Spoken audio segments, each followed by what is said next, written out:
Lagot at mayroon na namang nabisto sina Idol Raffy Tulfo, itong asawa mismo ni Senator Lito Lapid na si Marisa Lapid, na talagang nagkaroon pa pala ng kaso na smug dahil lamang pala dun sa perang ninakaw din niya noon. Smuggling kumbaga.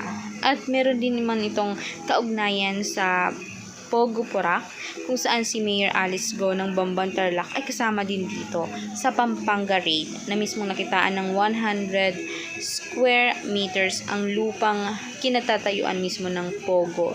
Lahat sila nag-ooperate, kumikita ng milyon-milyon araw-araw at lagi na lamang nilang niloloko ang sambayan ng Pinoy. Kung kaya't hindi pala maubos-ubos ang yaman nila at bakit kung marami silang properties na laging binibili at tinatayuan ng mga private na mismong building. Kaya pala, Pogo pala iyan. At dito ay haring-hari dito si Senator Lito Lapid kasamang iba pang mga senador. Kaya pala hindi maubos-ubos ang kanilang yaman dahil pala sa mga tagong o pribadong mga assets nila na makapangloloko ng kapwa Pinoy nila. Ang sama, diba?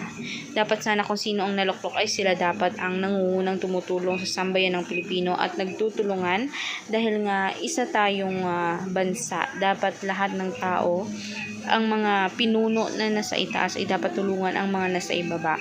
Pero iba sila. Marami pa pala sila sa gobyerno na nagpapatakbo ng mismong Pogo. Ano bang masasabi niyo dito at ano dapat ang karapat-dapat na ibigay sa kanila? I-komento niyo sa baba para naman marinig tayo.